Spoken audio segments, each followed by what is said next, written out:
എല്ലാവർക്കും ടെക്കിലെ മലത്തിലേക്ക്. സോ നമ്മൾ ഡിസ്കസ് ചെയ്യുമ്പോൾ CMF ഫോൺ 1 കുറിച്ചാണ്. സോ ഇതെന്ന് പറഞ്ഞാൽ നത്തിങ്ങിൻ്റെ ഒരു സബ് ബ്രാൻഡാണ്. ഇച്ചിരി ബഡ്ജറ്റ് ഓറിയന്റഡ് ഫോൺ ഇറക്കാൻ പോകുന്ന ഒരു ബ്രാൻഡ് ആയിരിക്കും ഇത്. സോ ഇതിന്റെ പുതിയ ഫോൺ വരുന്നുണ്ട്, CMF ഫോൺ 1. സോ ഇതിന്റെ ലോഞ്ച് ഡേറ്റ് വന്നിട്ടില്ല, പക്ഷേ നമുക്ക് ഫ്ലിപ്കാർട്ടിലൊക്കെ ഇതിന്റെ ടീസറും കാര്യങ്ങളൊക്കെ വന്നു തുടങ്ങിയിട്ടുണ്ട്. സോ അതുകൊണ്ട് തന്നെ അടുത്ത് തന്നെ ലോഞ്ച് ആകാനുള്ള സാധ്യതയുണ്ട്. സോ ഇതിന്റെ സ്പെക്കിംഗ് കാര്യങ്ങളൊക്കെ നമുക്ക് നോക്കാം. ഫസ്റ്റ് ഓഫ് ഓൾ ഡിസൈൻ്റെ നമ്മൾ നോക്കുകയാണെങ്കിൽ വീഗൻ ലെതർ ബാക്കാണ് വരുന്നത്. ഗിഫ്റ്റ് ലൈറ്റിംഗ് ഒന്നും വരുന്നില്ല, പ്ലാസ്റ്റിക് ഫ്രെയിമാണ് വരുന്നത്. പിന്നെ ബാക്കിൽ റൊട്ടേറ്റിംഗ് നോബ് വരുന്നുണ്ട്. അത് പറയുന്നത് പറഞ്ഞാൽ നമുക്ക് നത്തിങ്ങിൻ്റെ വരാൻ പോകുന്ന ആക്സസറീസും കാര്യങ്ങളൊക്കെ ഇടാനായിട്ടുള്ളൊരു ഒരു നോബാണെന്നാണ് പറയുന്നത്. ബ്ലാക്ക്, ഓറഞ്ച്, ബ്ലൂ ഗ്രീൻ കളറാണ് വരുന്നത്. സൈഡ് മൗണ്ടഡ് ഫിംഗർ പ്രിന്റ് സ്കാനാണ് വരുന്നത്. സോ ഡിസൈൻ വെച്ച് നോക്കുവാണെങ്കിൽ അത്യാവശ്യം കുഴപ്പമില്ലാത്ത ഡിസൈനൊക്കെയാണ് വരുന്നത്. പിന്നെ എന്താ പറയുക, ഇച്ചിരി അണ്ടർസ്റ്റേറ്റഡ് ലുക്കാണ് ഫോണ്. അങ്ങനെ ഫ്ലാഷി ലുക്കല്ല നമ്മുടെ മറ്റേ നത്തിങ് ഫോണിനെ വെച്ച് കമ്പയർ ചെയ്യുമ്പോൾ.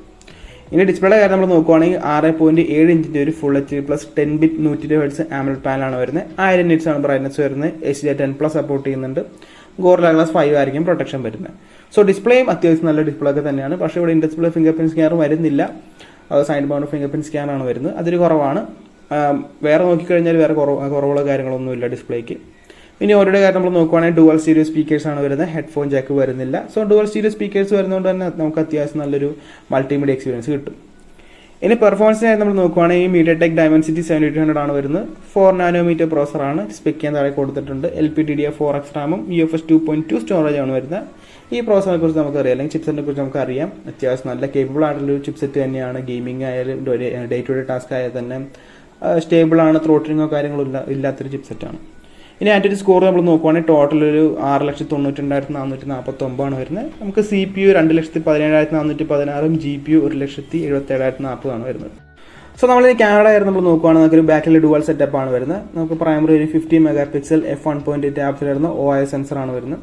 4K 30fps മാക്സ് റെക്കോർഡ് ചെയ്യാൻ പറ്റും. പിന്നെ ഒരു സെക്കൻഡറി ഒരു 50 MP f2.2 അൾട്രാവൈഡ് ആണ്. 1080p 30fps ആണ് അവിടെയും വരുന്നത്. പിന്നെ 16 MP f2.0 selfie 1080p 30fps ആണ് വരുന്നത്. സോ എല്ലാ ക്യാമറ സെൻസേഴ്സും എല്ലാം നല്ലോണം നമുക്ക് യൂസ്ഫുൾ ആയിട്ടുള്ള ക്യാമറ സെൻസേഴ്സ് ആണ് വരുന്നത്. അല്ല 2 MP പോക്ക് സെൻസറും കാര്യങ്ങളൊന്നും വരുന്നില്ല. സോ ഇതിന്റെ മെയിൻ കോമ്പറ്റീഷൻ എന്ന് പറഞ്ഞാൽ ഞാൻ പറഞ്ഞില്ല, iQOO Z9 ആണ് വരുന്നത്. 20K റേഞ്ചിൽ iQOO Z9 നമ്മുടെ ഇച്ചിരി എക്സ്പെൻസീവ് ആയിട്ടുള്ള Moto Edge 50 Fusion ഒക്കെ ആയിട്ടാണ് വരുന്നത്. ക്യാമറ കാര്യത്തിൽ ഇച്ചിരി കോമ്പറ്റീഷൻ നമുക്ക് Moto Edge 50 Fusion എന്ന് പ്രതീക്ഷിക്കാം. പെർഫോമൻസ് ആണെങ്കിൽ iQOO Z9 നിന്നും പ്രതീക്ഷിക്കാം. ഇവൻ 2 ചിപ്സെറ്റും സെയിം ആണെങ്കിലും iQOOന്റെ ഒപ്റ്റിമൈസേഷൻ അറിയായിരിക്കും. ഇതൊരു ഗെയിമിംഗ് ഓറിയന്റഡ് ഫോണാണ്. ഇനി വാച്ചിന്റെ കാര്യം നമ്മൾ നോക്കുവാണെങ്കിൽ NothingOS 2.6 ആണ് വരുന്നത്. Android 14 out of the box വരും. സോ NothingOSന്റെ കാര്യം നമ്മൾ നോക്കുവാണെങ്കിൽ ബ്ലോട്ട്വെയർസോ ആഡ്സോ കാര്യങ്ങളൊന്നും വരുന്നില്ല. ക്ലീൻ UI ആണ്. നല്ലൊരു അത്യാവശ്യം ഒപ്റ്റിമൈസ്ഡ് ആയിട്ടുള്ള UI തന്നെയാണ് വരുന്നത്. ഇതിന്റെ ബാറ്ററിയുടെ കാര്യം നമ്മൾ നോക്കുവാണെങ്കിൽ 5000 mAh ബാറ്ററിയാണ് വരുന്നത്. 33 വാട്ട്സ് ചാർജർ വരുന്നുണ്ട്.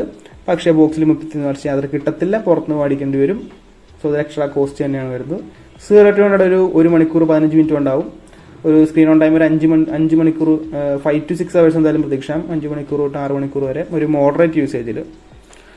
ഒരു ബാറ്ററി ചാർജിങ് ഇച്ചിരി കൂട്ടായിരുന്നു. 44 വാട്ട്സ് കൊടുക്കുവാനും ഇച്ചിരി ബെറ്റർ ആയാണ്.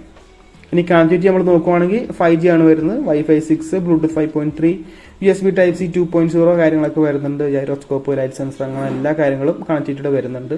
അതിലൊരു കുറവും വരുത്തിയിട്ടില്ല. ഇനി പ്രൈസും വേരിയന്റ് നമ്മൾ നോക്കുവാണെങ്കിൽ 3 വേരിയന്റ് ആണ് പറയുന്നത്.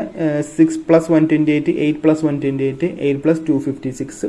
അതിൽ ബേസ് വേരിയന്റ് എന്തായാലും 20K റേഞ്ച് ആയിരിക്കും വരാൻ പോകുന്നത്. മിക്കവാറും എക്സ്പെക്റ്റഡ് ആണ്.